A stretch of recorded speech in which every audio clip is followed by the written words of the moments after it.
San José de Gracia es un pueblo de leyendas. Sus casas de adobe y construcciones de piedra quedaron atrapadas por siempre bajo el agua de la presa Calles.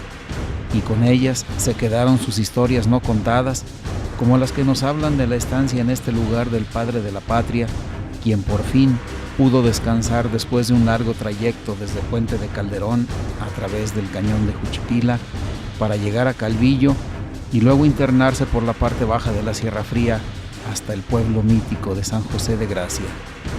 Vamos a conocer esta comunidad fantasma y lo que se dice del cura Hidalgo, y después lo acompañaremos a la ex hacienda de San Blas de Pabellón, donde es despojado del mando.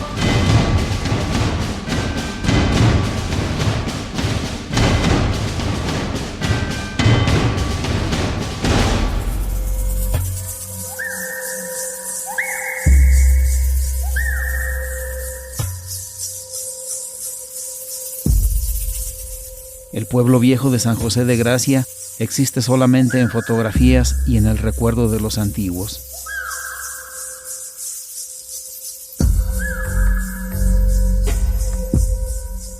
Aquí estuvo el cura de Dolores y se dice que fue la única parte donde realmente pudo descansar.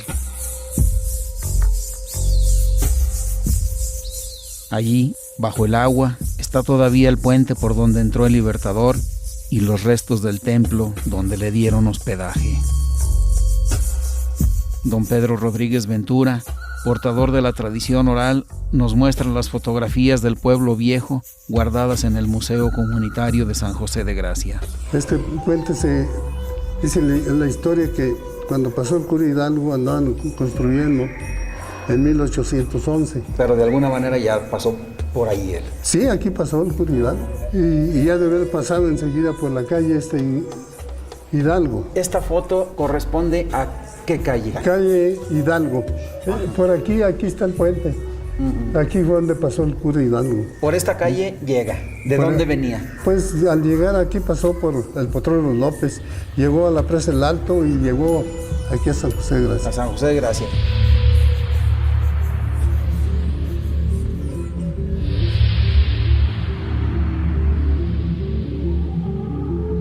Estas dos fotografías son del templo de San José de Gracia.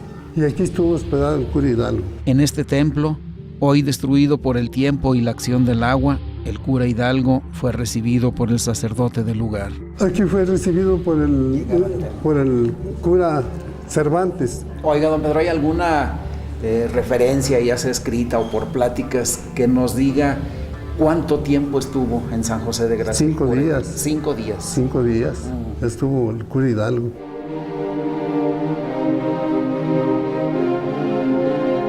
También recuerda a 2 personajes de San José de Gracia que guiaron a Hidalgo en su paso por esta región de Aguascalientes. Juan Domínguez. Juan Domínguez, él venía guiando. Él era originario y vecino de San José de Gracia, cayó allá como hortalero, allá con el cura Hidalgo, allí estuvo. Posteriormente, ya cuando se lanza el cura Hidalgo a las armas, con el grito de independencia, entonces hace asistente a Simón de Lara. Y venía otro de los generales, Guadalupe Ruébano, que también era originario y vecino de San José de Gracia. Gente que conocía el terreno y sabían por dónde. Sí, fueron las guías desde el Puente Calderón hasta aquí, hasta San José de Gracia. Y de aquí hasta la Hacienda Pabellón, porque iban con él. De aquí a las 5 de la mañana salió a la Hacienda Pabellón, el 27 de enero de 1811.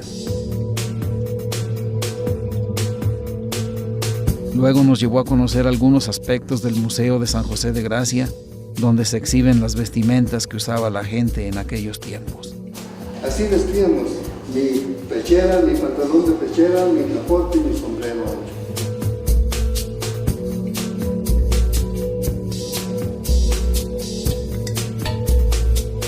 Juan Domínguez fue de los fundadores, ¿no? Fue de los fundadores, eran 11 familias que vinieron de Tepatitlán.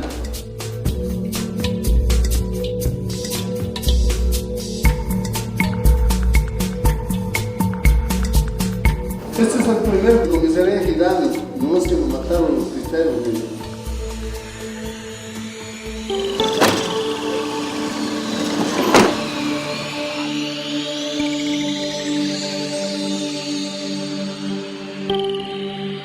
Rodríguez Ventura nos mostró el lugar preciso donde había una puerta para entrar a los terrenos de la hacienda de San Blas de Pabellón. Obviamente, cuando el cura Hidalgo pasó por aquí, este pueblo nuevo de San José de Gracia no existía. No. El dueño de aquí de esta casita, él me platicó que aquí era la puerta. Era un lienzo doble que corría de norte a sur. Entonces por aquí pasó el cura Hidalgo, y que venía de allá de San José de Gracia a la hacienda de Pabellón. De este lado era Pabellón. De aquí era de la hacienda de Pabellón este terreno. Y del lienzo para allá. Era de San José de Gracia, terrenos comunales. Entonces el pueblo viejo queda allá. Con esta dirección.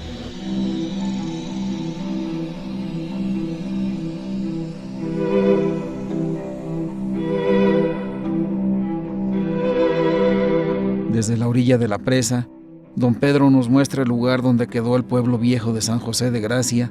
Desde el año de 1927 lo cubre el agua, pero la leyenda aflora.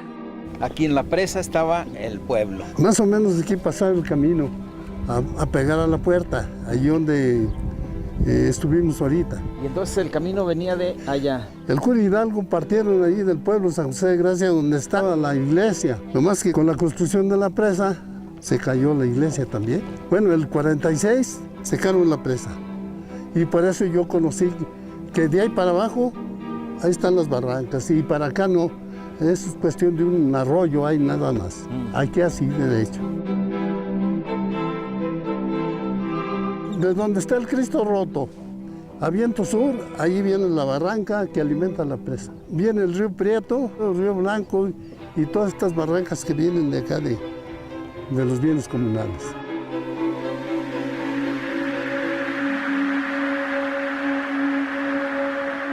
Nos muestra a la distancia lugares por donde pasó Hidalgo antes de llegar a San José de Gracia. Y ya más para allá, del otro lado de la presa. De aquel lado, más o menos donde están aquellos árboles, por la estancia de San Marcos, y pasó por la presa del Alto, que venía de Calvillo.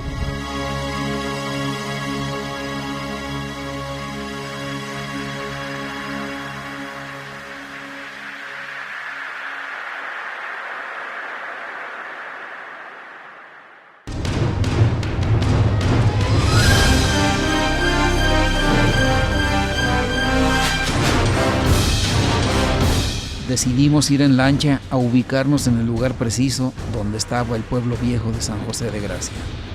El panteón, como en todos los pueblos antiguos, estaba en la parte alta del poblado para que el agua no se llevara a sus muertos. Es lo único que se puede apreciar a simple vista del viejo San José de Gracia.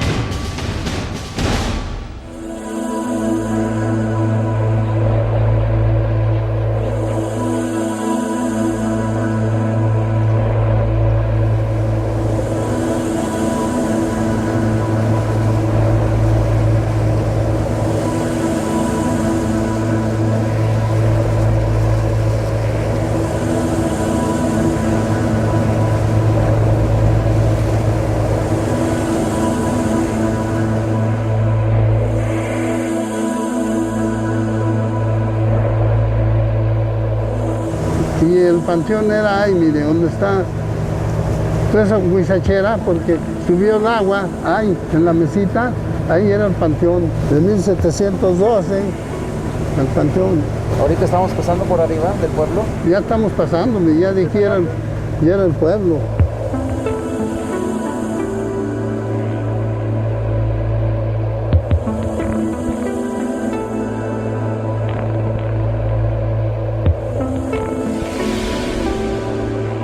Ubicado sobre el pueblo viejo, don Pedro nos indica dónde estaba el puente por donde entró Hidalgo y el templo donde recibió hospedaje y pudo descansar. ¿El templo quedaba aquí abajo? Sí, aquí abajo. Aquí abajo. Aquí está el templo donde se hospedó el cura Hidalgo. Sí, señor. Ese lienzo Aproximadamente más acá tantito, ahí está el puente. ¿Sí? Ahí está el puente. Y el pueblo, aquí estaba, de aquí para acá. Y aquí también hasta le decían el arroyo, vístete bien. Y el panteón ahí está arriba. Toda esta fracción que está inundada, con el Cristo roto, ahí no están los solares también, todo eso estaba fincado. Ubicados sobre el pueblo viejo, nos señala el camino por donde entró el cura Hidalgo. Aproximadamente de acá, mire, de allá, con este rumbo de allá donde están aquellos árboles, allá arriba, mero arriba, allí es la estancia de San Marcos. Y ahí viene con esta dirección más o menos. Y aquí sale, mire, aquí sale por donde va esa lancha, ahí iba el camino, cargado a la ceja esa, ahí donde están las casas.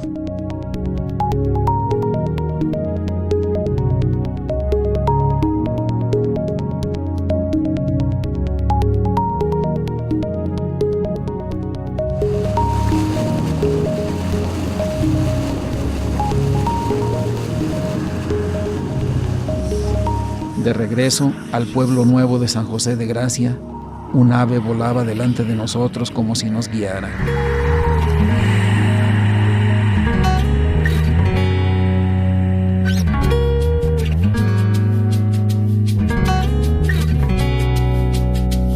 Allí nos esperaba el cronista Víctor Hugo Burgos para mostrarnos detalles de la historia y un mapa del pueblo viejo.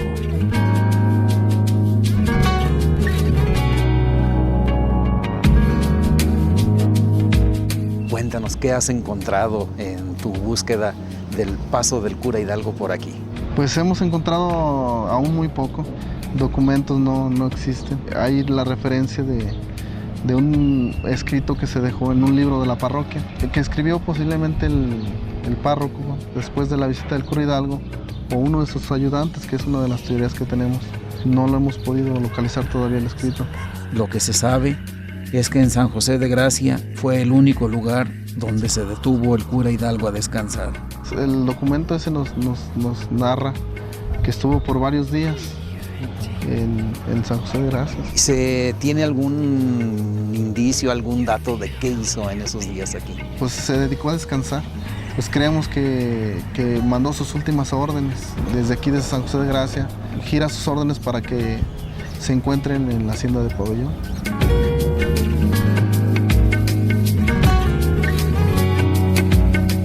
Aquí cerca estaba la hacienda de Paredes. Estaba la hacienda de Paredes que después de la inundación desaparece y creemos que pudo haber sido invitado por el hacendado que estaba en ese entonces.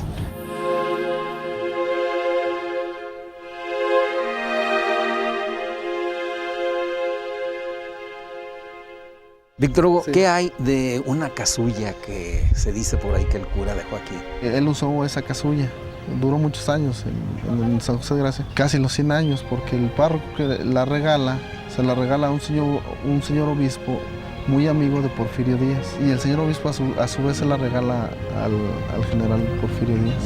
También no hemos podido localizar que fue de una banca donde el cura Hidalgo se sentaba a meditar o a toda la dimensión de lo que estaba haciendo. Y después la gente le puso un barandal y cercó la banquita.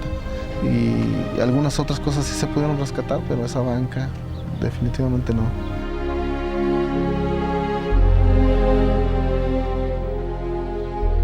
El águila siempre presente para que no se nos olvide que aquí estuvo el padre de la patria.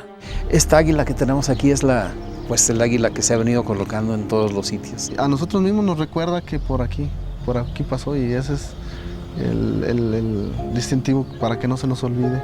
¿Desde cuándo está esta águila aquí? La colocaron en el año de 1960. 1960, o sea que tiene 50 años. Ya 50 años recordándonos. Fue con motivo del 150 aniversario del inicio de la guerra, cuando los pusieron. Sí.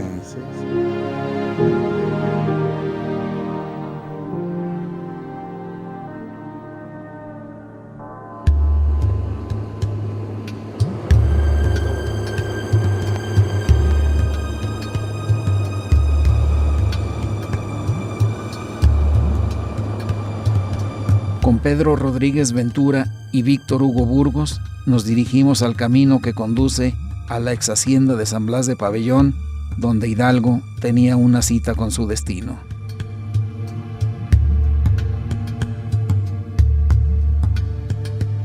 A ver, don Pedro, cuéntenos, acá está San José de Gracia, ¿por dónde se viene el cura Hidalgo? De donde está ese potrero, como unos 15 metros. Ahí viene el camino, aquí sube y Aquí viene a salir. Sí. Y sigue continuando hasta la hacienda Pabellón. De aquí a la hacienda Pabellón, ¿qué distancia hay? Pues serán unos 10 kilómetros, ¿no? Aquí adelante está la barranca de la Vaca. Este es el arroyo de la Vaca. Y luego sigue continuando hasta llegar al mirador. Y del mirador ya está la hacienda. Ahora, pues realmente la distancia no es mucha, en unas cuantas horas han de haber llegado. Sí, pues si anduviéramos a caballo, yo creo que no hacemos una hora de aquí hay.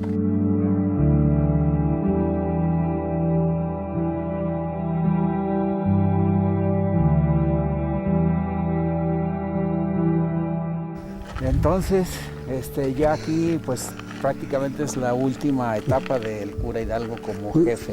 Sí, allí, porque aquí es donde le quitan el mando.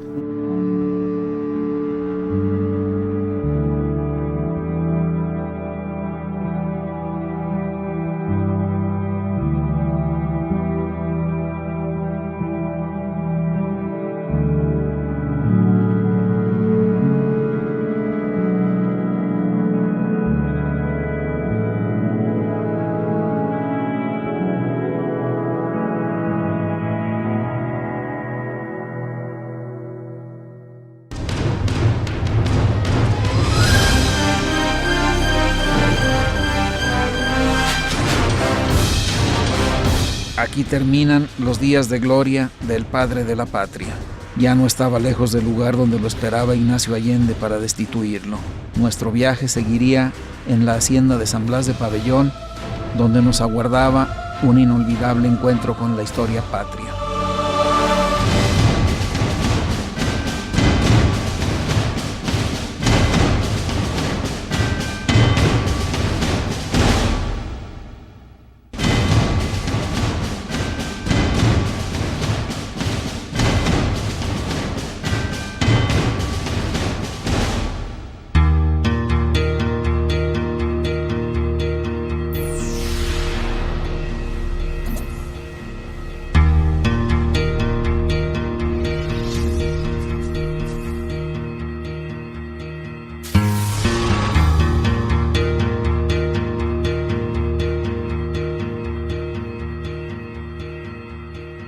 La importancia de la hacienda de San Blas de Pabellón pudiera medirse por los restos del acueducto y de la muralla que la resguardaba de cualquier posible ataque.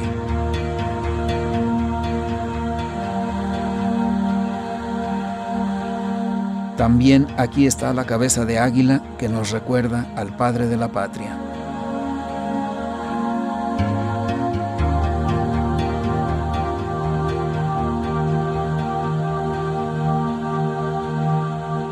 En el patio de la Casa Grande aún está el único testigo con vida de la destitución del cura Hidalgo. Se trata de una vieja araucaria con más de 250 años de vida.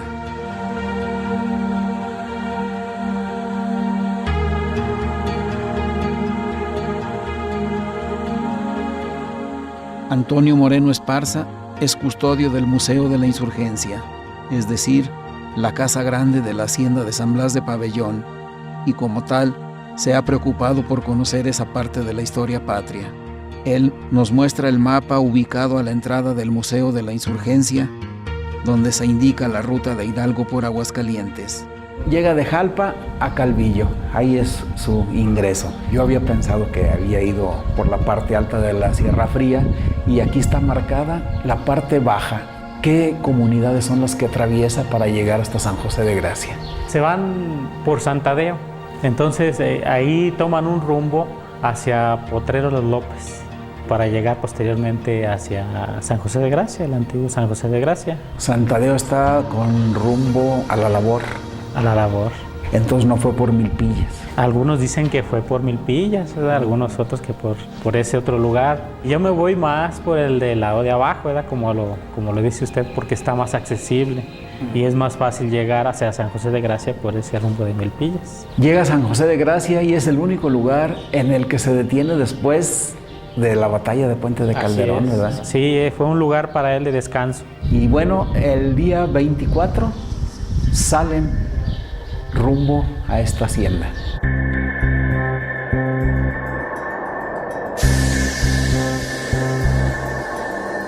¿Quién era el dueño de la hacienda? ¿Por qué a este lugar? En ese entonces, el dueño de la hacienda era Bernardo Iriarte. Él era un minero de Zacatecas. Se cree que era hermano de Rafael Iriarte, el que andaba también en la Independencia, al lado de los insurgentes. Entonces se cree que por esa causa hicieron el acuerdo Rafael Iriarte con su hermano para que lo recibiera aquí y se hiciera la junta por cuestiones más de seguridad.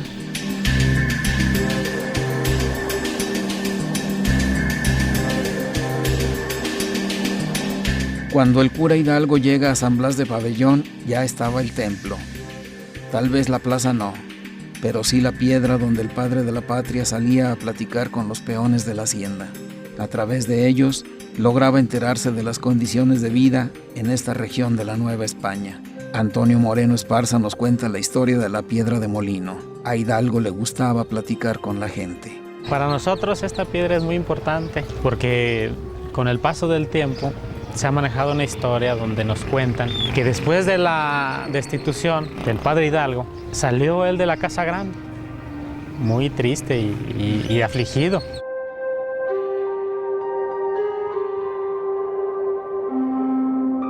Él siguió el camino por el jardín, mirando la iglesia, y se vino directo aquí a descansar. Aquí en esta piedra conversó con los peones, los trabajadores de la hacienda, ¿verdad? De sus vivencias, de todo. Hablaba con la gente, conversaba con todos.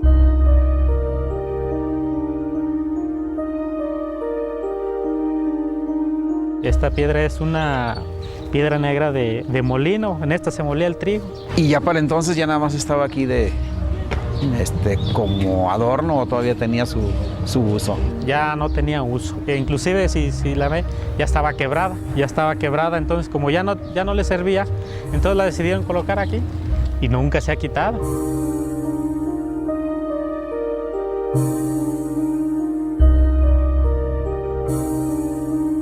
También nos cuenta la historia de este templo, dedicado a San Blas. Su estilo es salomónico y su belleza exterior e interior es de llamar la atención.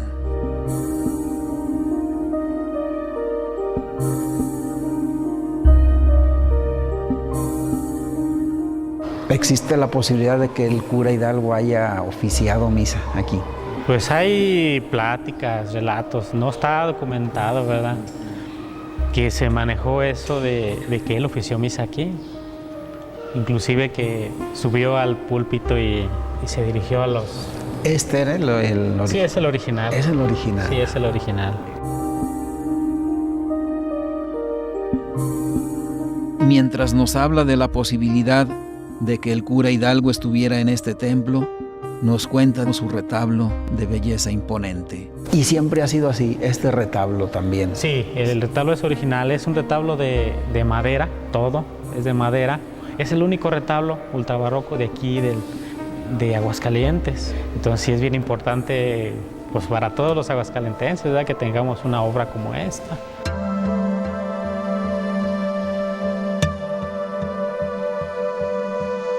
Del templo, Antonio Moreno Esparza nos llevó a conocer el camino real por donde llegó Hidalgo proveniente de Calvillo por la Sierra Fría y nos mostró cómo era la entrada a la hacienda en aquellos tiempos.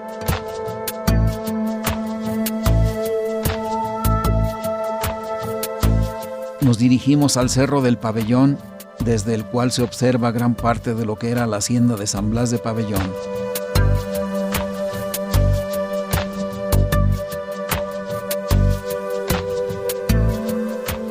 Desde arriba pudiéramos comparar la vista con lo que observa un ave al volar.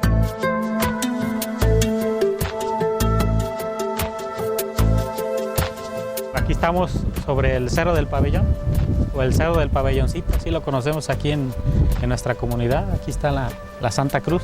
De aquí se mira todo el valle de Aguascalientes. Y lo primero que puede observar uno es la comunidad de Pabellón de Hidalgo. Luego a simple vista se puede ver su torre de la iglesia y a un ladito el museo. De aquí se puede observar bien claro cómo era la hacienda en aquel entonces.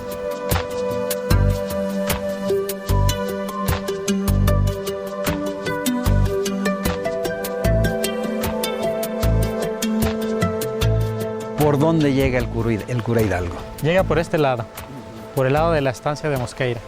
No se sabe de ciencia cierta si es por ese camino o más para acá, porque había otras brechas.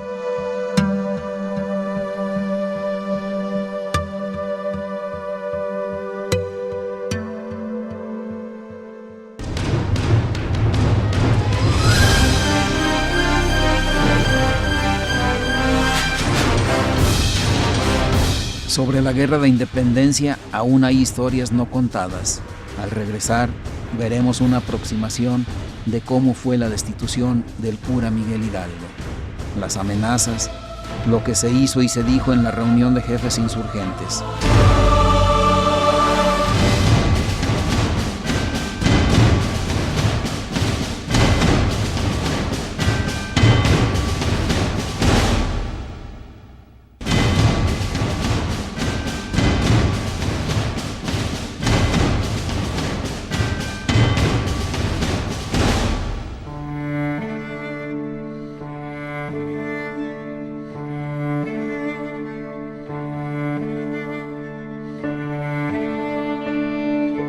Rogelio Guerra Espinosa, maestro de historia, nos da su versión sobre los desacuerdos entre Hidalgo y Allende.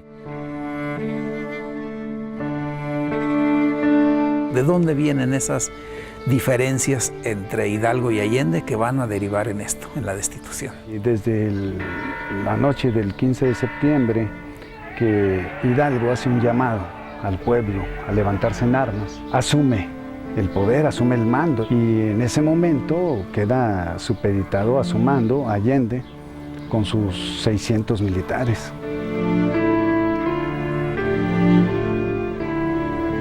¿Había alguna diferencia ideológica en el planteamiento de uno y de otro? Sí, yo pienso que sí, porque la conspiración de Querétaro, su planteamiento era jurarle obediencia a Fernando VII. No era propiamente la intención de beneficiar al pueblo, no sabían de los dolores del pueblo. En cambio, Miguel Hidalgo, pues tenía mucho contacto con los pobres, los campesinos, los indios, los esclavos. Y él sí tenía una visión de llevar a cabo una revolución de independencia, pero que beneficiara al pueblo, a los indígenas. Cosas en las que ni Allende ni Aldama estaban de acuerdo.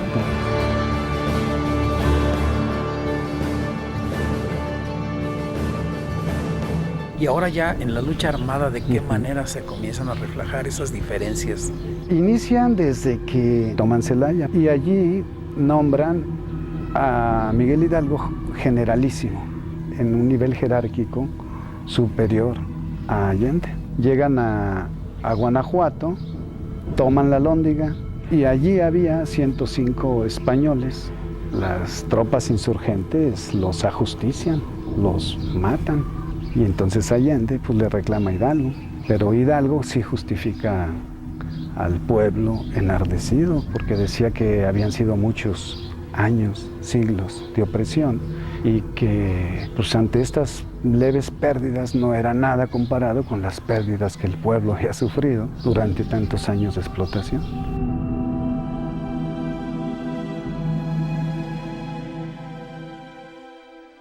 La llegada polémica a la capital del virreinato y la no toma de la misma, ¿de qué manera influye en este pleito que ya comenzaba a cobrar fuerza? Allende le propone que se haga un ejército de 14,000 personas y se constituyan en ejército regular. Y la propuesta de Hidalgo era, vámonos todos en bola, se espantan, se nos rinde la capital Llegamos al Palacio del Virrey e instauramos un gobierno representativo. El problema es que llegan a las orillas de la capital. Hidalgo envía mensajes al virrey y no le contestan. Allende le decía, pues vamos atacando. Pero Hidalgo no iba con la intención de pelear, ni de guerrear, ni de atacar. Hidalgo decide que no, que mejor habría que retirarse. Crecen las diferencias ahí. Crecen las Y diferencias. se van a Guadalajara. Se va a Guadalajara, llega en Guadalajara y ahí digamos que forma gobierno. Emite leyes, allí decreta la abolición de la esclavitud, allí decreta que las tierras sean para disfrute de los indios. Y bueno, pues estas cosas no le gustan a Allende.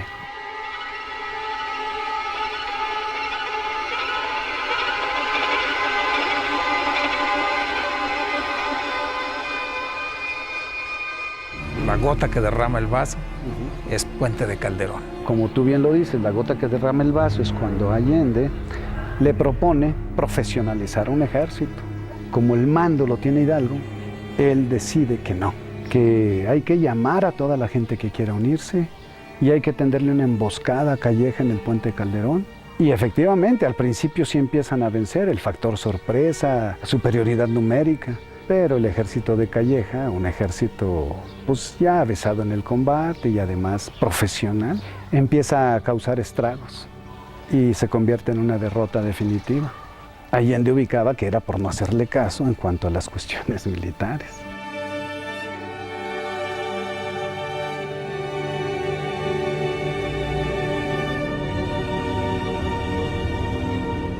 Ahí se separan Allende e Hidalgo.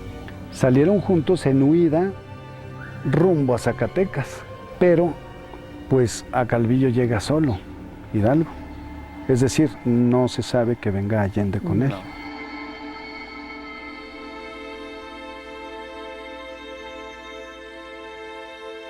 Ricardo Esparza Santos es el cronista de Pabellón de Hidalgo. Él ha dedicado años de su vida a rescatar esta parte de la historia de México, de la cual no hay muchos testimonios que no sean los que aporta la tradición oral. Los sucesos acaecidos aquí en Pabellón de Hidalgo se realizaron precisamente con motivo de un análisis, de llevar a efecto un análisis sobre la guerra de independencia hasta ese momento, con la consigna de que todo esto era ya un plan preparado.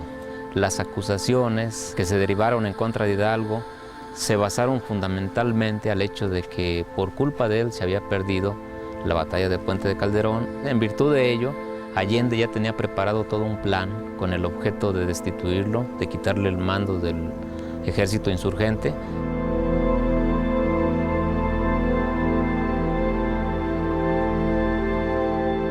Si no deponía el mando de las fuerzas insurgentes Hidalgo en manos de Allende, él iba a ser envenenado la noche del 25 de enero de 1811 o bien iba a ser decapitado.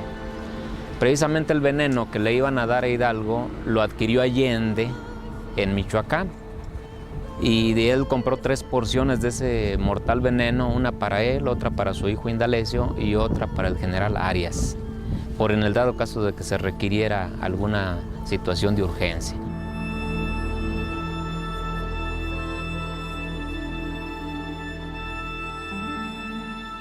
Todo esto que nos platicas, Ricardo, es fácil suponer que esa reunión fue bastante acalorada. ¿Qué más se dijo ahí? Sobre todo es las ejecuciones que realizó Hidalgo desde Michoacán hasta lo que es Aguascalientes, porque en el Cerro de las Bateas, en el estado de Michoacán, se llevaron a cabo la ejecución de aproximadamente 45 españoles que mandó a justiciar precisamente Hidalgo en manos de Marroquí.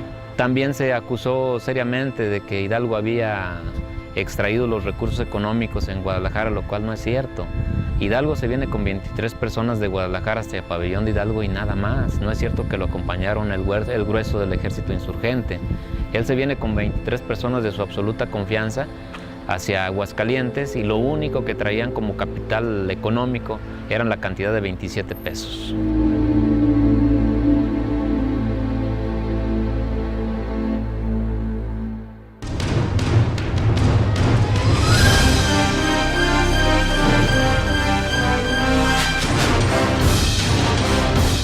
continuación, conoceremos algunos aspectos desconocidos de los días del cura Hidalgo en la hacienda de San Blas de Pabellón, los últimos días del padre de la patria al frente de la rebelión.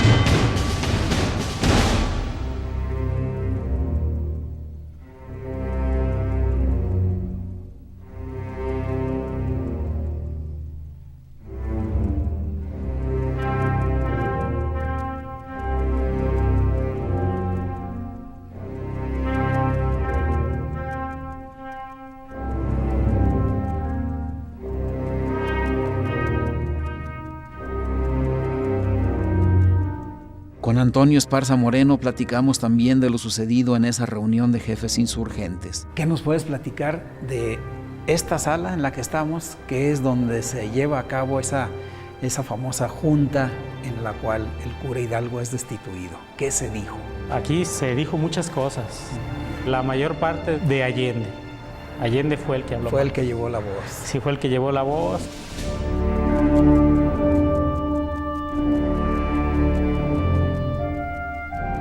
Esta sala pues es la principal del museo, al igual que el mural, que es donde nos escenifica la junta de guerra que se realizó en esta sala.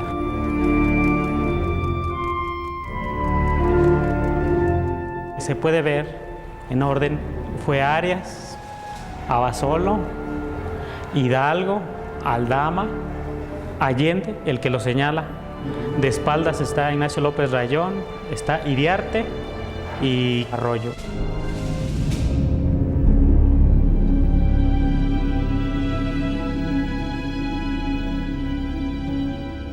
Allende, bueno, su gesto que tiene ahí pues es de acusador, sí. Pero sin embargo me entero de que hay dos personajes en esta reunión que defienden a Hidalgo. Bueno, aquí lo que fue Aldama, los otros dos, Iriarte y Arroyo y Arias, esos están a favor de Allende. Rayón está un poco más de parte de Hidalgo porque era su secretario. Era el secretario y él vio las dos caras de la moneda.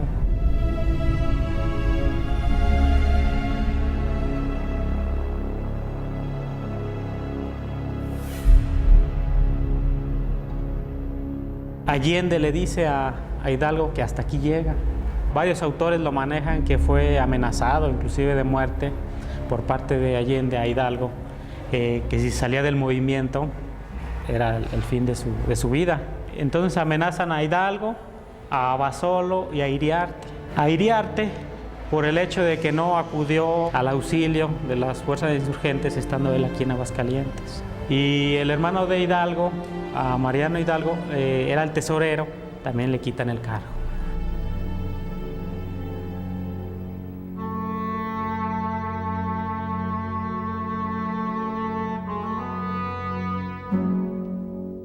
De aquí él ya va degradado, pero no lo hicieron público, porque Hidalgo era el alma del movimiento, la gente seguía a él.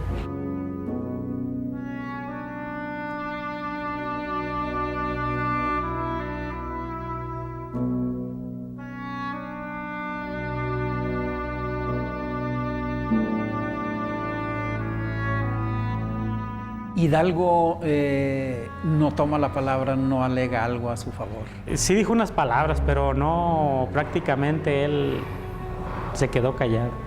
Ahí como en el mural se puede ver, se quedó nada más con las fuerzas en la mano.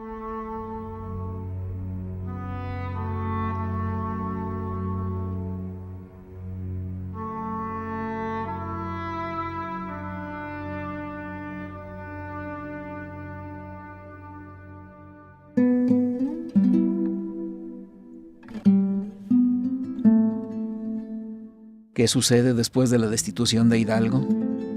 Rogelio Guerra Espinosa y Rolando Bernal Acevedo nos dan su opinión. Vamos a imaginarnos qué sucede cuando el cura Hidalgo ya destituido y los principales jefes insurgentes se van de aquí, de la hacienda de Pabellón de Hidalgo. ¿Qué sigue ahí? ¿En calidad de qué va Hidalgo? Miguel Hidalgo, después de la destitución, prácticamente entra en una calidad de prisionero. De hecho, los capitanes no se animan, no se arriesgan a ejecutarlo por el temor que tenían todavía las bases pobres que seguían al cura Hidalgo, ¿verdad? Porque los capitanes estaban convencidos de que había que eliminarlo de escena, ¿verdad? Pero tienen cierto temor a una sublevación popular, porque pues de hecho Hidalgo era el guía, ¿verdad? El líder. Hay que recordar que de aquí Hidalgo marcha, bueno, hacia Rincón de Romos, de paso, Natillas y a Zacatecas. Ese giro se me hizo un poco sospechoso, raro, porque a Zacatecas pues, no había mucho que ir a hacer. Incluso dicen que a Zacatecas no llega. Exactamente. Llega a Guadalupe. O a Ojo Caliente, posiblemente, porque en Ojo Caliente está el camino hacia la hacienda del Carro. Ahí pasa la noche y entonces emprenden la ruta más difícil, porque por acá como quiera venía por la sierra y había vegetación y todo, pero acá es la ruta del desierto. Es desierto. Decidieron... Les da por irse al desierto. El noreste, sí, buscando a Mariano Jiménez. Que había sido comisionado con anterioridad a la región de Saltillo y que había hecho un papel muy destacado en levantar esa región de Coahuila. Llegan a Saltillo, pero por la ruta difícil, que es el desierto. Las prolongaciones del bolsón de Mapimi, ¿verdad? Que después Hidalgo y Allende lo van a recorrer encadenados. El desierto todavía más agreste, que es el de Coahuila a Chihuahua. Una vez que los detuvieron.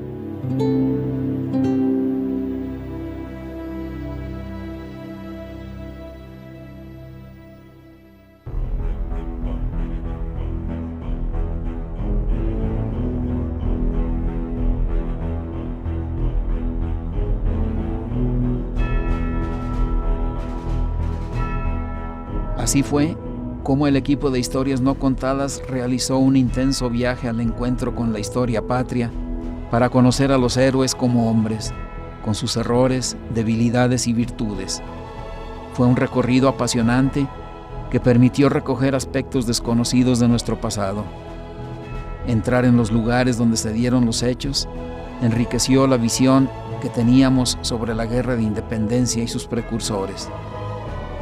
Lo sucedido hace 200 años volvió a cobrar vida y por momentos dejó una huella imborrable en quienes trabajamos en esta producción. Esperamos solamente que lo mismo haya sucedido con quienes nos dispensaron el favor de su atención. La independencia la seguimos conquistando todos los días.